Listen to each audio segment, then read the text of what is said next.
Halo teman-teman semua, jadi video kali ini mau bahas praktikum perusahaan jasa bernama Interactive Consulting yang kita bahas pada kelas KP tanggal 24 September.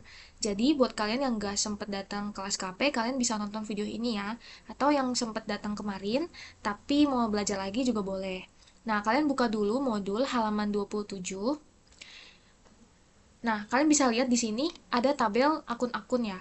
Kalian inget kan di pertemuan pertama kalian itu masukin satu-satu nih akun-akun ini. Lama banget kan? Nah, di praktikum kali ini, akun-akun ini itu sudah dimasukin ke dalam Excel. Nanti Excelnya kalian tinggal import ke dalam Accurate. Jadi kalian nggak usah masukin satu-satu kayak kemarin. Nah, jadi pertama-tama kalian download dulu Excelnya di Teams, di Files, lalu di Class Materials, materi UTS, yang Interactive Consulting. Nah, di sini ada daftar akun yang diimport. Kalian download ya, daftar akun, daftar pelanggan, sama daftar pemasok. Ini di-downloadin aja. Nah, kalau kalian mau lihat, daftar akun ini isinya adalah nih, akun-akun yang udah ada saldonya nih. Jadi ini semua akan diimport ke dalam Accurate. Kalian download dulu ya.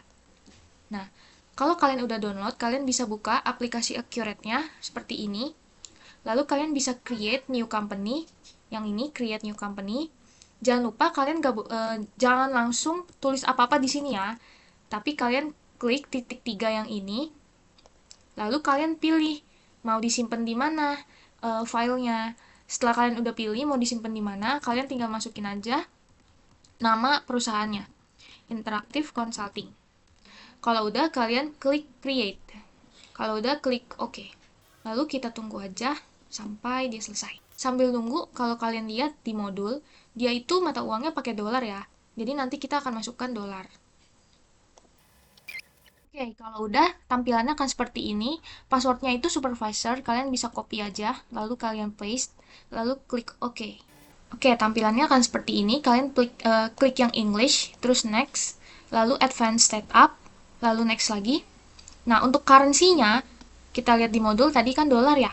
Berarti kita masukin aja di sini, di accurate-nya, di sini dolar. Rate-nya, karena di sini dia nggak kasih tahu $1 berapa rupiah atau gimana, jadi kita tulis aja rate-nya 1 ya di sini. Kalau udah, country-nya kalian bisa tulis Amerika, simbolnya kalian bisa masukin simbol ini. Kalau udah enter. Nah, kalau habis di enter, dia jadi bold kan, terus jadi 2 baris gini. Kalian tinggal klik aja baris pertama, nanti baris keduanya hilang. Kalau udah, klik next. Nah, untuk company name-nya kalian isi Interactive Consulting. Lalu untuk start date, nah ini kalian mesti perhatiin ya. Untuk start date itu kita isi tanggal terakhir sebelum transaksi. Berarti kita masih lihat dulu nih, transaksi di soal itu tanggal berapa ya. Nah, di sini tanggal pertamanya itu 2 September. Nih, bulan September. Bulan September 2023.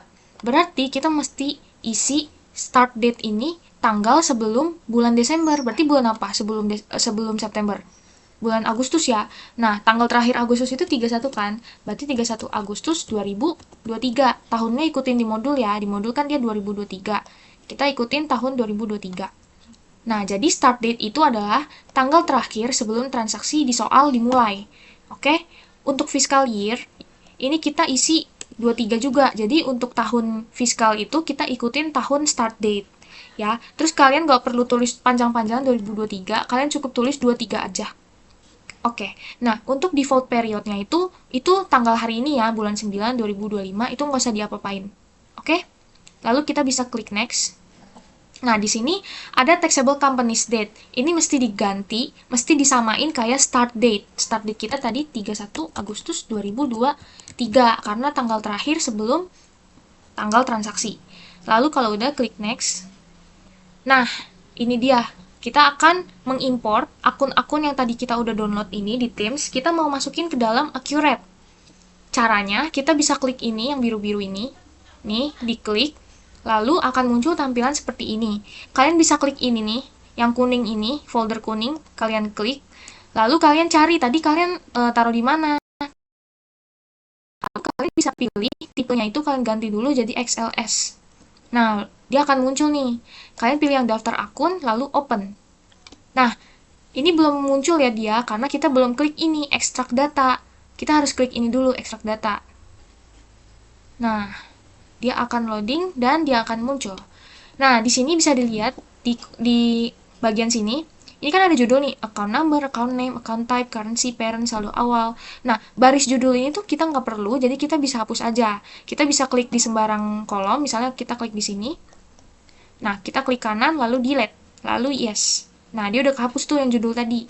Lalu kita isi yang ini, define to field name. Kita mau samain kayak yang di sebelah sini. Ini kan yang baris pertama kan account number. Berarti yang sini kita klik, lalu klik panah, kita cari yang account number. Jadi disamain kayak yang di sebelahnya. Terus di sini juga samain jadi account name. Lalu di sini jadi account type. Nah, account type ini muncul ya kayak gini. Kita samain lagi. Dia kan sebelah kirinya cash or bank. Kita samain cash or bank.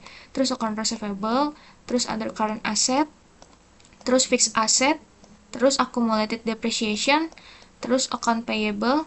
Kalau nggak ada kita scroll nih ke bawah. Nah, ini juga di scroll ke bawah.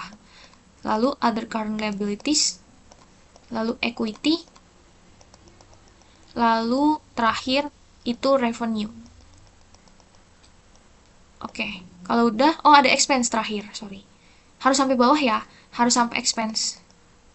Nah, ada lagi nggak? Dah, udah mentok ya. Jadi, di scroll ya, sampai bawah nih, dari fixed asset, dari cash or bank, sampai expense. Lalu klik OK.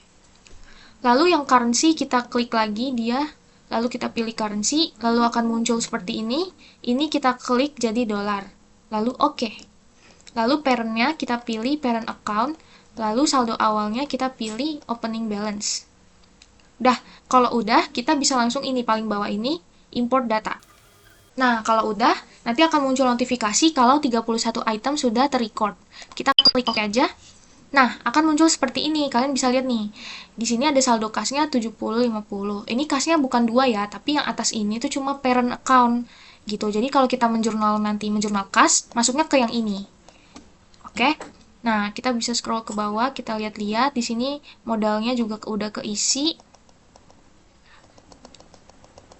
Oke. Kalau kalian lihat ya di modul, di sini ada sedikit perbedaan.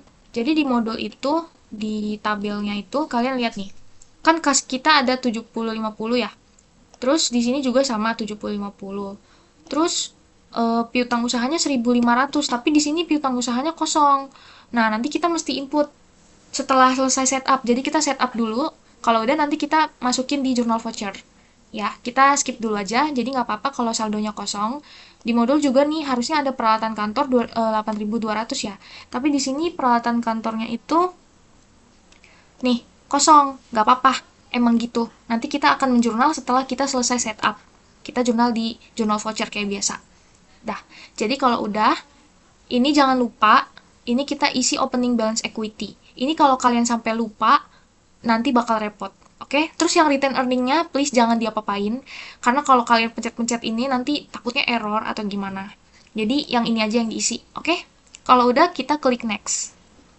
Nah, selanjutnya masuk ke sini currency default. Ini kalian punya aku ini kan udah keisi ya semuanya. Kalau punya kalian ada bolong-bolong, misalnya nggak keisi, ya udah kalian pilih aja, ikutin sama yang di sampingnya ini. Kalau dia account payable, kita isi di sini account payable. Kalau sini account receivable, sini account receivable dan seterusnya.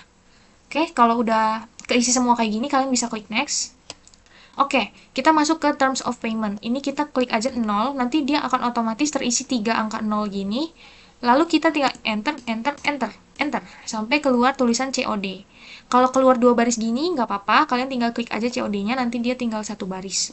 Nah, untuk teksnya, kalian nggak usah apa-apain, nggak usah pencet-pencet ya. Kita langsung next aja. Nah, kita masuk ke customer type. Kalau customer type itu biarin aja general, shipment methodnya juga nggak ada. Ya, kita langsung aja next ke daftar customer. Nah, daftar customer ini nggak perlu lagi kalian masukin satu-satu, kalian bisa langsung import, klik yang ini, kayak tadi. Lalu yang ini, kuning-kuning ini, kalian klik, lalu kalian ubah dulu ininya ke XLS. Nih tipenya ini loh, kalian ubah dulu ke XLS. Lalu karena ini customer berarti pelanggan ya, kita klik yang daftar pelanggan, lalu klik open. Nah, ini belum keluar kan, karena kita belum klik extract data. Kita klik dulu extract datanya, lalu dia akan muncul. Setelah ini muncul, langkah pertama yang kita lakuin adalah menghapus baris yang ini, yang judul-judul ini. Kita klik aja dia, Kita klik dia sampai biru, lalu klik kanan, lalu delete, lalu yes. Nah, kalau udah, sebelum lupa, di sini ada kotak nih. Ini kalian harus langsung checklist ya, supaya nggak lupa. Jadi habis hapus baris judul, kalian langsung klik kotak yang ini, biar nggak lupa. Oke? Nah, selanjutnya kita masuk ke atas ini kan kosong ya. Kita isi aja sesuai sama yang di sini. Ini kan number. Berarti yang ini kita isi customer number. Terus ini nama pelanggan berarti customer name. Terus mata uang kita isi currency. Kita cari ke bawah gini sampai ketemu currency. Nah, ini dia. Nah, kalau dia muncul gini, kalian isi aja sebelah sini dolar. Kalau aku kecepatan, kalian bisa pause atau lambatin videonya aja ya. Oke, saldo awal kita pilih opening balance. Nih, opening balance. Nomor faktur kita pilih invoice number OB. Lalu, saldo per tanggal kita pilih as of balance. Lalu, tipe pelanggan kita pilih customer type. Mana dia? Customer type. Nah, ini. Nah, kalau muncul gini, isi aja yang biru-biru ini. Kita klik general. Oke. Dah, kalau udah, kita bisa import data. Pastiin kotak ini ke checklist ya. Oke, import data. Dah, akan muncul notifikasi kalau 3 item sudah terrecord. Kalau udah, akan muncul tampilan seperti ini. Kita klik next aja. Lalu kita masuk ke data vendor. Data vendornya juga kita import. Kita klik yang ini, import. Lalu kita klik file kuning ini. Lalu kita ubah dulu jadi XLS. Lalu kita klik daftar pemasok. Lalu klik open. Nah, jangan lupa ekstrak data yang di atas ini ya. Dah, kalau udah, langkah pertama yang kita lakuin, hapus baris judul. Ya, baru klik kanan, kita delete, kita yes, baru ini, kotak yang ini jangan lupa di checklist. Dah, habis itu yang ini kita isi, ikutin yang di sampingnya. Ini kan number, berarti vendor number, nama berarti vendor name, saldo hutang berarti opening balance.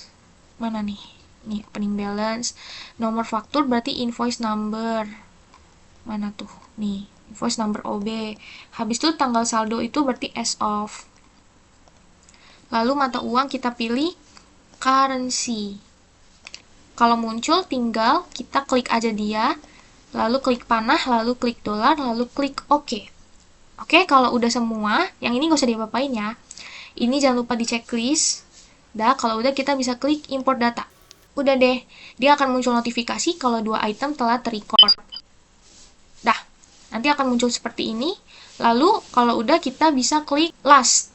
Oke, karena kalau perusahaan jasa cuma sampai step 9 ya. Jadi setelah ini, data vendor muncul, di sini tulisannya step 9, kalian bisa klik last. Lalu setup kita sudah selesai.